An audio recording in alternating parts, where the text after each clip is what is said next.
eu falo, Cássio, para as pessoas do meu canal, principalmente utilizando assim como uma das bases mais fortes em relação à parte científica, a questão da física quântica, né? Porque a gente sabe que o nosso pensamento, ele produz aquelas ondas eletromagnéticas, né, que muitos chamam apenas de ondas alfa, beta, teta, gama, etc.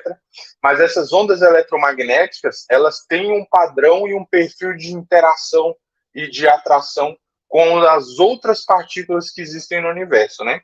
Hoje os cientistas já foram capazes de compreender que dentre essas partículas existe uma partícula essencial, que alguns deles chamam de éter, outros chamam de quintessência, e os cientistas mesmo chamam de quantum. E eles falam que esse quantum, ele está em absolutamente tudo. E esse quantum seria como se fosse uma célula-tronco do universo.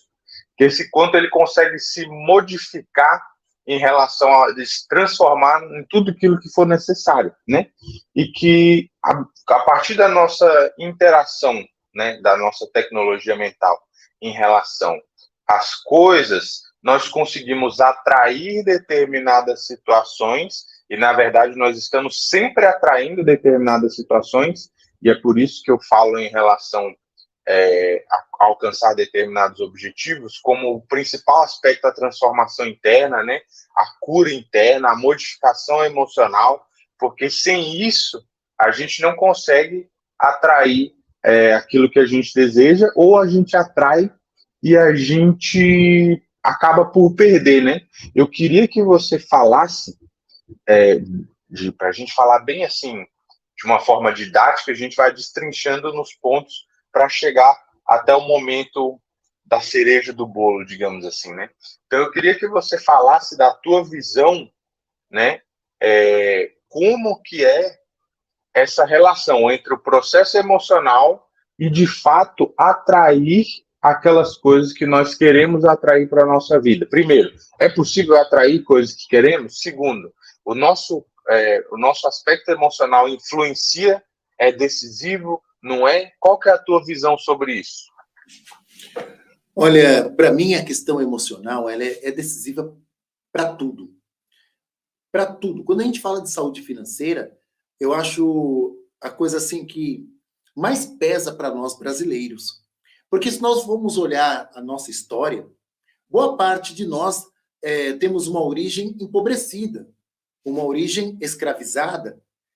E essas origens, elas estão realmente cravadas no nosso inconsciente. Tem aquela informação, porque nós recebemos uma criação que dentro dessa criação não existe a palavra saúde financeira. E o interessante é que quando a gente vai para a escola, a gente aprende um monte de matéria. Eu conheço muitas pessoas formadas em economia, formadas em matemática, que elas não conseguem realmente organizar uma planilha ali da saúde financeira da sua casa. Ela não consegue administrar a vida dela. E aí você fala, pô, como uma pessoa é formada em economia, como uma pessoa é formada em matemática, e ela não consegue realmente prosperar. Está ali, sabe lidar com contas. Então, toda essa situação é feita de propósito. Não tem nada aí acontecendo assim aleatoriamente. O governo do caos, ele estruturou todo esse sistema educacional que leva a gente a essa repetição, a nos tornarmos analfabetos funcionais. Nós viramos robozinhos, né? E nós não conseguimos olhar para a nossa saúde financeira. Eles enfiaram na nossa cabeça que a gente tem que trabalhar 40 anos quietinhos dentro de uma empresa, uma carteira registrada, assim, CLT ali direitinho, para eu conseguir ganhar dinheiro. E quando eu falo assim, gente, saia desse lugar. Saia desse lugar, porque esse lugar é o lugar da escravidão. E a pessoa fala assim, mas como então? O que eu devo fazer? Qual será o meu caminho? Assim, o melhor caminho é você empreender, é você investir. E nós não recebemos essa informação quando criança, né? Nós não recebemos essas informações na escola. Então, a gente não sabe fazer. A gente recebeu a informação que a gente vai ter que ter uma profissão, que nós vamos ter que entrar numa empresa, que nós vamos trabalhar 30, 40 anos, e se a gente ficar bem bonzinho lá dentro, a gente vai aposentar. E a aposentadoria vai ser a coisa mais maravilhosa da nossa vida. Que aí sim a gente vai poder viajar, e aí sim, é como se a gente fosse ganhar sem trabalhar. Essa é a ideia que está na cabeça da grande maioria dos brasileiros. As pessoas também dizem, eu vi já muitas piadas, né? E eu não acho isso engraçado. Né? A pessoa fala assim, você é descendente do quê? A pessoa, eu sou descendente de italiano, eu sou descendente de português, sou descendente de espanhol. Aí tem um que levanta a mão e fala assim, eu sou descendente de pobre. Porque meu pai era pobre, minha mãe era pobre, o meu avô, parte de pai, parte de mãe era pobre, bisavô pobre, então eu sou descendente de pobre. Eu me deparei, né, com uma pessoa um dia desses dizendo assim, eu não quero prosperar. Ela veio fazer um curso comigo, um curso de afiações de ferramentas. Eu tenho uma empresa chamada Mega Fina Brasilos, fabrico máquinas, dou curso de afiações, e a pessoa falou assim, eu estou fazendo um curso de afiações e eu não quero prosperar. Quando eu disse para ele o quanto ele poderia ganhar com essa profissão, ele falou, eu não quero. O meu pai nasceu pobre. Meu pai nasceu pobre. Eu sou pobre e eu vou morrer pobre. E eu fiquei olhando para ele assim, em choque mesmo, sabe? Pensando assim, o que dá para falar numa situação dessa?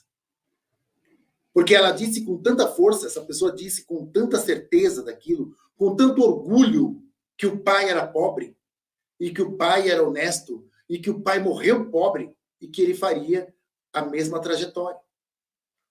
E é graças a essa educação, né, que a gente recebe desde criança, nesse processo de empobrecimento, porque eu não costumo dizer, o fulano é pobre. Eu gosto de dizer assim, fulano é empobrecido. Ele foi empobrecido. E ele continua empobrecido. Então, quando eu ouço esses programas aí, você vai ganhar R$1.000, não acredito. Você tem um celular, você tem uma MEI, um CNPJ, e você não ganha R$1.000 por dia. R$1.000 por dia é classe A.